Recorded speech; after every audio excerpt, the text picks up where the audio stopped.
sur le ring avec la présentation officielle des deux pugilistes. Et voici que vous apercevez le prochain adversaire d'Adrian Diacono, ce boxeur originaire de Vancouver, Conor McPhee. S'est entraîné à Las Vegas, s'est entraîné à New York au Gleason's Gym. A mis les gants avec Montel Griffin, ancien champion du monde, David Telesco, classé mondialement. Donc, il amène beaucoup d'expérience dans le ring avec lui. Et nous accueillons avec grand plaisir notre ami Ross Amber. Bien le bonsoir, Ross. Ça va bien tout le monde? Ça va très bien. Changer vite, sort de Ben oui. Quelle rapidité d'exécution, Ross. Pas pire ça, hein? Oui. Un commentaire sur les combats qu'on a vus impliquant tes boxeurs, notamment le dernier, Charles-Aline Nestor contre Martin Desjardins. Je pense que c'était un combat excitant pour le full. T'sais, les deux, ils ont bien battu. C'était pas peut-être le combat le plus technique, le plus fin au monde, mais c'était un peu rough and tough. Mais les gars, je pense qu'ils ont mérité leur argent ce soir. Puis je suis content pour Charles Ali parce qu'un couple de fois, on l'a vu perdre des combats assez controversés, ouais. C'est ça. Puis finalement, il y en a eu une de son bord. Fait que c'est bon pour lui. Je suis content pour lui. Puis surtout, Anthony Decarie, je pense qu'il a bien performé ce soir. Oui, une très, très belle performance. Bon, je viens demander à Sébastien et à Jean-François ce qu'ils anticipaient du prochain combat. On connaît Adrian Diacono, on connaît peu Conor McPhee. On nous dit des choses à son sujet. Est-ce que c'est un gars qui est susceptible de donner un peu de fil à retordre à Diacono ou qui risque de s'éteindre rapidement? Bien, avec le force de frappe que Diacono possède, tout peut se terminer avec le premier coup de poing. C'est sûr. Mais je pense que Colin McPhee, il est venu ici pour battre Diacono. Il n'est pas venu ici pour se coucher. Pour figurer. Non, pas en tout. Je pense que peut-être, par exemple, il va changer d'idée, mais qu'il se fait toucher par Diacono. Son surnom à McPhee, c'est Ironhead, la tête de fer. Fait que on va voir s'il le porte bien. Il va avoir besoin. Il va tester l'aspect métallique de sa résistance ce soir. C'est le cas de le dire. Dans le ring, présentement, on voit la ceinture canadienne qui est en jeu. Le tête de fer contre les points de fer. Fait qu'on va voir lequel va se casser en premier. J'aimerais mieux avoir les points de fer. Moi, je mettrais un 2 là-dessus, moi aussi. Et voici l'entrée en scène de Diacono. Adrian the Shark Diacono!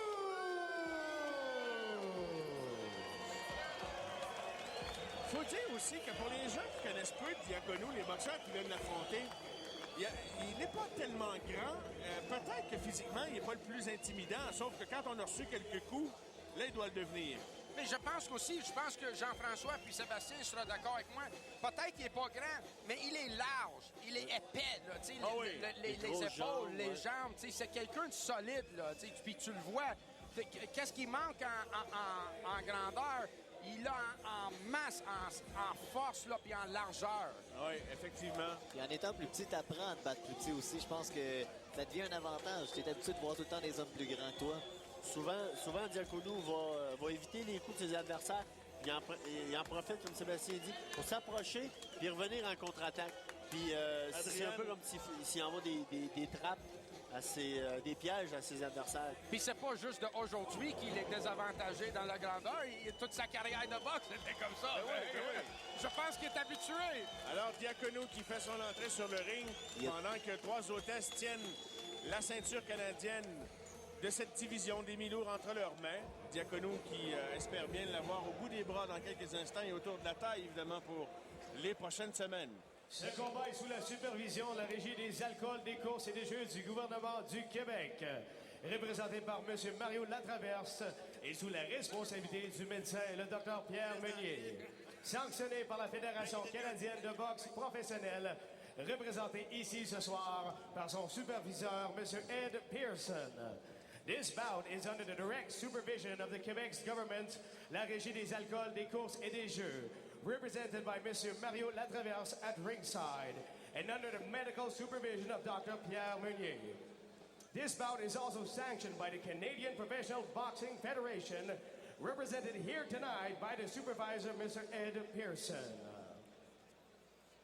Les juges pour ce combat, the judges for this bout are Jean Lapointe, Claude Paquette et Pasquale Procopio. Au son de la cloche, l'arbitre en charge. The third man in the ring when the bell rings will be Jerry Bullum. Et maintenant, mesdames et messieurs, 10 rounds de boxe dans la catégorie des mi-lourds pour la ceinture de champion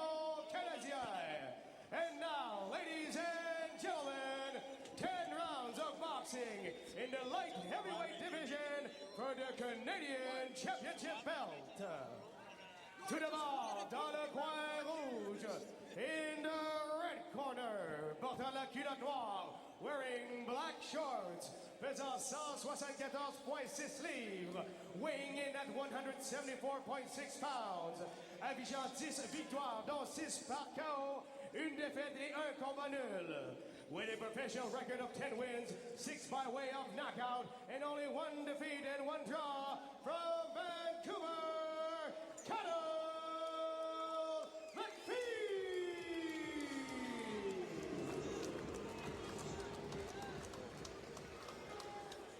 Son adversaire, portant la culotte noire et blanche, his opponent, wearing black trunks with white trims, affichant et pesé 174,6 livres, weighing in at 174,6 pounds, toujours invaincu en 17 combats professionnels, donc 10 par victoire par KO, undefeated in 17 professional bouts with 10 wins by way of knockout, de Montréal, Québec, ladies and gentlemen, Adrian Nashak Diakonou!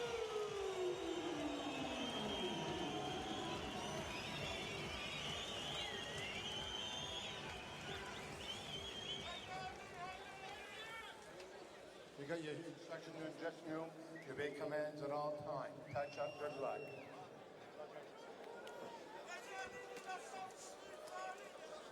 Alors voilà, passons à la demi-finale de cette soirée. Vous avez vu les présentations, on tente toujours de se faire une idée à regarder le visage d'un boxeur. Diakonou ne regarde pas beaucoup, même quand les deux boxeurs sont amenés devant l'arbitre, la tête par terre, l'autre est en train de le regarder. Tente d'aller du premier regard, mais ce sont les points qui vont parler, messieurs. Il est très confiant, puis c'est ce qu'on s'attend. On l'attend à voir travailler beaucoup avec son jab. Fait que... Alors, on va voir comment McPhee tente de vouloir tout de suite s'établir. Diakonou fera connaître le bout de ses gants et le bout de ses poings très bientôt à McPhee. McPhee qui a une fiche, donc, comme vous l'avez vu, de 10 victoires.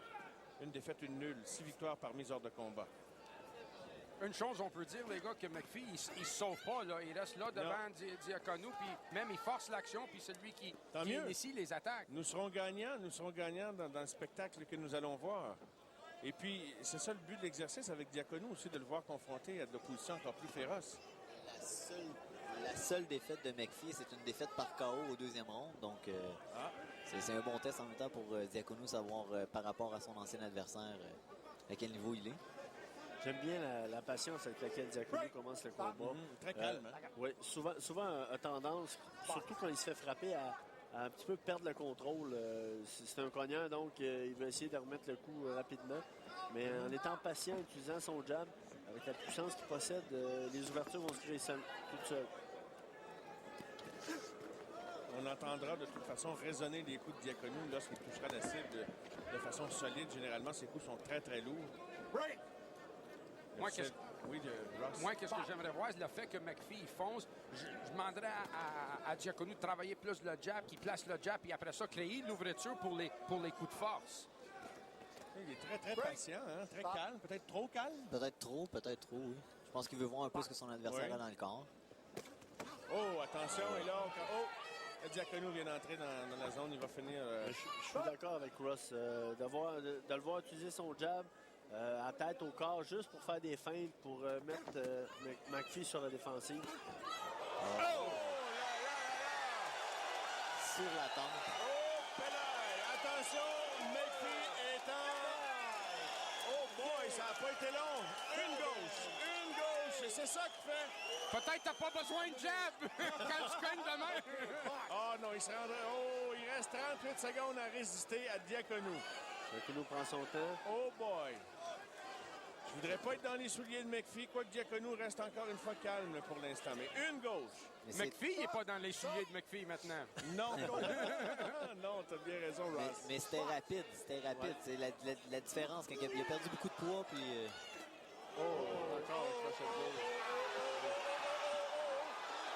McPhee tente de de rester sur ses pieds. Il se ferait peut-être mieux de demander un compte de 8. Là, il l'a pas ajouté par terre. C'est pas une chute au tapis, Non, ça. c'est pas une chute au tapis, mais je vais vous dire une chose. Le gars de Vancouver vient de se rendre compte qu'il ne retournera pas là.